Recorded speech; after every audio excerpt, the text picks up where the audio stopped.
Hi, everyone. Judge Andrew Napolitano here for Judging Freedom. Today is Monday, July 28, 2025. It's good to be back from my brief vacation. Thank you for watching. Much appreciated. Thank you for the kind notes many of you sent wanting to know where I was. Scott Ritter will be with us here in just a minute with the latest on Israel and genocide. But first, this.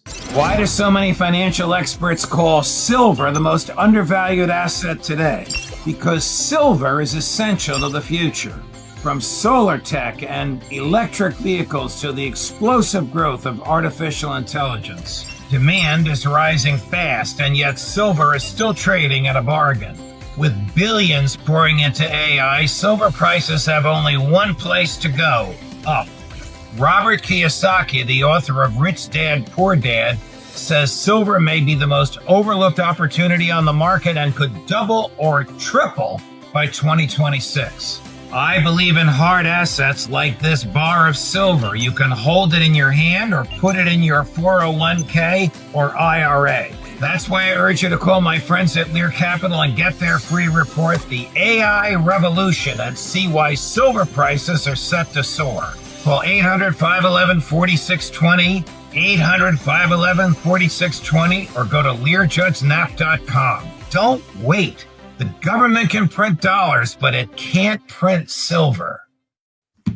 Scott Ritter, thank you very much for joining us, my dear friend. I do want to explore at some length your understanding of what might be a realization on the part of the Israeli people that their leadership has been engaging in the most horrific genocide in the modern era. But before we do that, just about 2 hours ago, President Trump at an endless press gathering seated next to Prime Minister Starmer at one of Trump's golf clubs in Scotland, effectively threatened President Putin by saying, I gave you 50 days to end this war.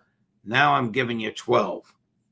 Does Trump have the slightest understanding of the special military operation, the history of Russia and Ukraine, and the personality of Vladimir Putin to think that he could materially threaten him like that?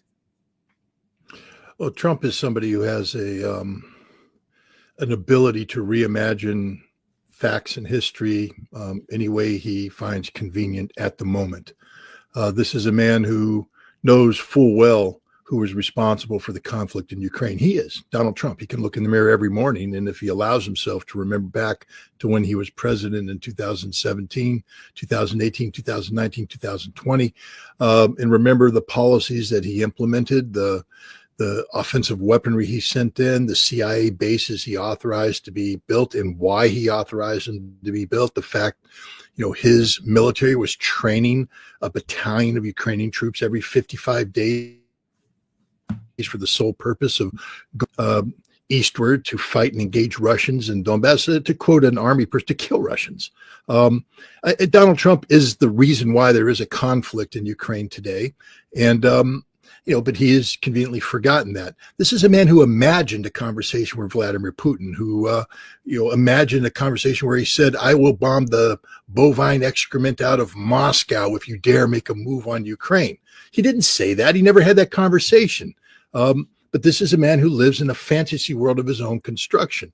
So here we are, Donald Trump trying to, build another fantasy world where he has apparently the ability to be his way and make Vladimir Putin back down. But he's going to run head on into hard reality. Putin doesn't back down. I mean, Putin isn't looking for a fight. Putin actually is trying to avoid a fight.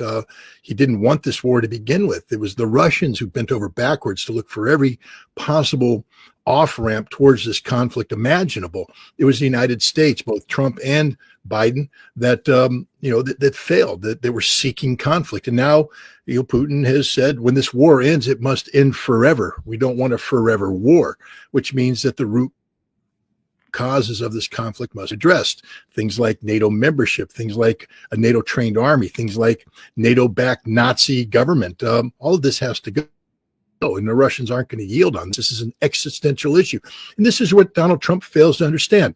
This war is an existential war for Russia, meaning that Russia is willing to sacrifice everything to achieve the outcome they are seeking.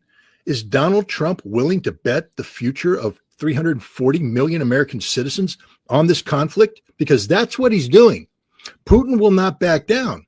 I mean, the Russians have said over and over again, there are things that will happen that will trigger our nuclear doctrine. We don't want to trigger our nuclear doctrine. These are actions you will take, but if you take them, you trigger it. For instance, the lunacy of Christopher Donahue, the commander of U.S. forces and NATO ground forces in Europe, threatening the Russian exclave of Kaliningrad. We can take it out. No, you can't. The second you touch it, all of Russia comes after you. Would a four-star general making a threat of invasion, even a hypothetical one, have needed the permission of the Secretary of Defense or the President of the United States before he can make a statement like that? One would believe at this, because this was made at a conference, and one would believe that he has passed, that his PR people have passed the his comments, prepared comments, and prepared answers for any anticipated questions through the Department of Defense for staffing. It would also should go up through the National Security Council if there was a functioning National Security Council. I think the White House chop on it. I believe that Christopher Donahue believes that he had permission to say what he says, which means that it's disturbing that there are people in Washington, D.C. who believe you can actually threaten Russia and that it would work. It won't work.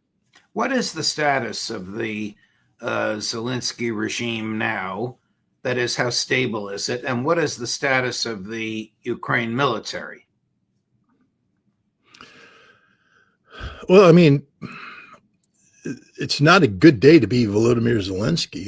You have, or had, I don't know what the status is today of the demonstrations, but for a while you had the population of Ukraine rising up against you because you passed new laws that seem to outlaw or ban anti-corruption organizations in a way that made it look like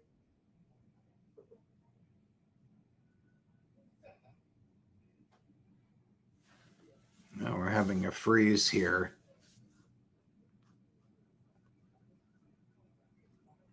All right, so Scott is trying to talk to us, but the internet gremlins are interfering.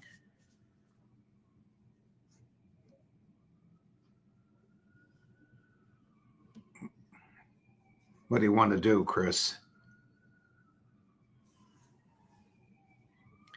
Well, when Scott comes back, I am going to ask him to start talking to us about Gaza and the absurd hand-wringing on the part of President Trump and Prime Minister Starmer just about 2 hours ago, bemoaning the existence of starvation in Gaza, when, of course, it is the United States government that is funding the military that is causing the starvation, because in the opinion of the American government, Bibi Netanyahu can do no wrong. So Scott is attempting to reconnect, as I understand it, and as soon as he does, we'll resume our conversation. In the meantime, I will be talking to Scott about this peculiar recognition of the existence of starvation, but the refusal to recognize the cause of the starvation, which is the nonstop and continuous delivery of American military equipment without any strings attached to the Israeli government. Let me play for you a clip which is from Sunday. This is Speaker Johnson and then Congressman Massey, because we're going to talk with Scott about the geopolitical implications of Epstein. So you have the Speaker of the House of Representatives complaining that Republicans and Democrats, a majority in the House of Representatives, want the House to subpoena the Epstein file. And then you have Congressman Massey defending that. So, Chris, cut number 10 and then cut number Thomas 11. Massey is suggesting that this is some sort of watershed moment. We are all on the same page trying to advance the truth, full truth and transparency. And the idea that he's suddenly so concerned about it is curious to me. He waited until President Trump was elected to bring Hypocritical? this. Seems that way to me. Well, Congressman Massey, let me turn to you. What say you? Are you being hypocritical by demanding this now and not sooner? The release of the Epstein files is emblematic of what Trump ran for and why he got the populist vote. There seems to be a class of people beyond the law, beyond the judicial system, that operates outside of all of that. And we all thought that when Trump was elected, he would be the bull in the china shop and that he would break that up and bring transparency. Frankly, it wasn't until just recently that I realized that people who were allegedly working on this weren't sincere in their efforts. And also, politics is the art of the doable. There's enough public pressure right now that we can get 218 votes and force this to a vote on the floor. Somebody should ask Speaker Mike Johnson, why did he recess Congress early so that he didn't have to deal with the Epstein issue? This is going to hurt Republicans in the midterms. The voters will be apathetic if we don't hold the rich and powerful accountable. I think when we get back, we can get the signatures required to force this to the floor. Speaker Mike Johnson should do the right thing and just bring it to the floor and not require us to force it. And he'll have a choice once we get those 218 signatures. Is he going to try and change the rules of the House of Representatives midstream or not? If he does, that becomes the vote for the American people. Congressman Khan, I'm out of time, but yes or no, will it pass? It will pass. So, in your absence, because of the power issues and the internet issues, I was speaking about the geopolitical implications of the Epstein scandal and its potential reach into international politics. But before we go there, I want to finish up on Trump and Gaza. I want to move to Trump and Gaza. How disingenuous was it for the President of the United States to be hand-wringing with the Prime Minister of Great Britain over starvation in Gaza when Trump is the principal cause of it? It's 100% hypocritical. Donald Trump, if this was a just world, Donald Trump would be labeled a war criminal, arrested, tried before an appropriate tribunal for crimes against humanity. He is not only facilitating genocide through starvation, he is the architect of genocide through starvation. This is a man who, you know, when he first put out his insane concept of depopulation of Gaza, I thought it was just a ploy. I mean, I talked about it with you, and I said, look, he's just putting out a ridiculous ploy to get a counteroffer from people. But now he's acting on it. He's done this in collusion with the Israelis, who've straight up said that they're going to starve them, the Palestinians, out. This is American policy. This is Israeli policy. And it's criminal in the most obscene definition of the term. Donald Trump is a criminal. I mean, we can't excuse this as Americans. We simply can't excuse this, nor can we tolerate this, and yet we do. Our silence is condemning to everybody. We are starving people to death to achieve the depopulation of a region that, you know, which the whole concept of this is in total violation of everything we stand for as a people, everything humanity is supposed to stand for collectively. This is the kind of gross criminal activity on a scale that approaches what we would expect from Adolf Hitler. Yes, I am comparing Donald Trump to Adolf Hitler. Take a look at the taking down of the Warsaw Ghetto by the Nazis back in World War II. Compare and contrast that to what's happening right now in Gaza. It's the same philosophy, same tactics, the whole thing, the brutality of it all. So no, he gets no slack on this. Donald Trump should forever be condemned wherever he walks as a war criminal who facilitated genocide of the Palestinian people through starvation. One of his supporters in the House of Representatives, I really never heard of this fellow before just the other day, Congressman Randy Fine, F-I-N-E, a Republican from Florida, actually put out on his own Twitter account, okay then, starve away. Do you believe that until then, there it is, release the hostages, until then, starve away? This shows, I think, how widespread is the depravity amongst people in the American government that they could make a statement like that. Basically, anything you say that can be perceived to be in defense of Israel is a defensible statement. Again, in a just world, Randy Fine just earned himself a spot at the gallows. Literally, this is a hanging offense, especially if he is voting in support of policies that sustain the starvation of the Palestinian people. But Randy Fine is just an extreme example of, a sentiment that is seen throughout. Lindsey Graham has earned a spot at the gallows. Marco Rubio has earned a spot at the gallows. Anybody who is silent in the face of this genocide has earned a spot on the gallows. It's disgusting. It's sickening. And, the fact that he can make this statement and not be hounded out of office and hounded out of civil society, forever condemned as the most base, criminally motivated person ever. Could you imagine somebody saying this about Black Americans? Starve out the ghettos. About Indian Americans, starve out the reservations. About white Appalachia, starve out the coal miners of West Virginia. No, you wouldn't get away with it. So why in God's name do they get away with it by saying starve out the Palestinians? It is disgusting. And anybody who doesn't condemn it is disgusting. Senator Graham not only lacks a sense of morality, he lacks an understanding of history, as you'll hear in just a minute. And he advocates for an invasion of Gaza. Chris, cut number 5. I think Israel's come to conclude that they can't achieve a goal of ending the war with Hamas that would be satisfactory to the safety of Israel, and if they're going to do in Gaza what we did in Tokyo and Berlin, take the place by force, then start over again, presenting a better future for the Palestinians, hopefully having the Arabs take over the West Bank and Gaza. But I think going forward, Christian, you're going to see a change in tactics, a full military effort by Israel to take Gaza down like we did in Tokyo and Berlin. But the Russians took Berlin, and Tokyo surrendered because we slaughtered innocents by dropping atomic bombs on 2 other cities. But Senator Graham obviously has a different understanding of history. But do you believe that? He's now talking about an invasion.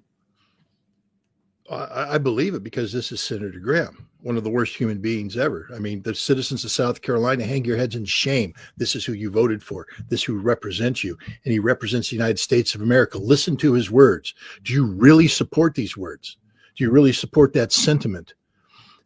I mean, this is a man, he was an Air Force lawyer who on occasion, deployed overseas so he could prosecute people and get claims of being a war crime supporter, but he didn't do anything. He got medals he didn't deserve. And that's his whole approach to the military. He wears a uniform so he can parade around in a party and do whatever he wants to do in uniform, but he's not a warrior. He doesn't know anything about being a warrior, what it means to be a warrior, and what the consequences of war is to a warrior. He's talking about the invasion of Gaza. First of all, if you care about the Israeli troops, that would be the last thing you'd be asking them to do, because that's like asking German pioneers to make the final assault on the Barakati factory in Stalingrad. All right? It's a death sentence. It ain't going to happen, Lindsey, and you'd know it if you knew a damn thing about war. If you carried a weapon in your arm for one moment, humped a couple miles with 90 pounds on your back, but you've never done that, you fat perfume princess. I mean, this guy is out there talking about things he doesn't understand, and it disgusts me. But it's not just that he doesn't care about the Israelis, because he doesn't care about the Palestinians. There are civilians out there, hundreds of thousands of civilians in harm's way. It is a war crime to be talking about what, and he should know this. He's a damn lawyer. He knows what the laws of war are, and he knows that every word he says is impermissible under international humanitarian law, and is impermissible under the laws of war as instructed by the United States Judge Advocate Corps to officers such as himself. He's a disgrace as an American, a disgrace as a lawyer, a disgrace as a human being. Is there a thread between Epstein, Mossad, and Iran? The thread is what our mutual friend Gerald Celente so astutely observes. When everything else fails, when the world is collapsing around you, you take the country to war. Will Donald Trump bomb Iran to get people's minds off of the Epstein scandal? I don't know. I mean, I interviewed somebody the other day, Ryan Dawson. I think you know him. Yes. And he is very knowledgeable on the Epstein affair, more knowledgeable than I am. And Ryan makes a compelling case that the Epstein file, the Epstein, the whole Epstein saga is an Israeli intelligence activity designed to blackmail, to corrupt American politicians and then blackmail into doing things, and that the corruption crosses the aisle, Republican, Democrat. It goes into the business community, into the political and economic elite of the United States at the highest levels and in depth. It appears, I mean, circumstantial evidence, as you know, Judge, is sometimes enough to convict somebody. I don't like it, but the president, the circumstances of the way his administration has changed their tune in the way he's seeking to deflect away from the Epstein case, and the doubling down on stupidity, such as threatening war with Iran, threatening war with Russia, I think reinforces the validity of Gerald Celente's analysis. Wow. Does Trump cheat at golf? He's the biggest cheater in golf in the world. And just so people understand the context of this, Yeah, why did I ask you this? Because of a Ritter rant just a few minutes ago that captivated me, Scott. Well, I didn't want to do it. My wife keeps telling me I need to learn to hold my tongue. But, I've been playing golf my entire life. And I've learned a couple things. But one of the biggest lessons of golf is that I can learn more about the integrity and the quality of a person by playing around the golf with them than I can by doing anything else. And I'm not talking about the quality of golf played. There's people I played golf with who are single-digit handicappers who are cheaters. And if you cheat at golf, you cheat at life. That's the bottom line. Golf is a sport where the only referee is yourself. It's only you and the ball. And that ball could be in the sand trap, and only you know that your club grounded in the sand, and therefore it's a stroke. And only you can call that stroke on yourself. Donald Trump is a cheater. There's a video out where it shows one of his caddies throwing a ball down the grass, and Donald Trump walks up to it as if he found it and it's his own. That is a violation of everything golf stands for. Donald Trump has a history of winning club championships he didn't play in. People about how he cheats at everything. And if you cheat at golf, you cheat at life. You cheat at arms control. You cheat at diplomacy. You cheat at business deals. This man is the president of the United States, and I think it's imperative that we understand the character of this person. Because, as I said, golf isn't just a good walk spoiled, as a famous author once said. Golf is the ultimate test of a man's integrity under conditions where only he knows whether he cheated or not.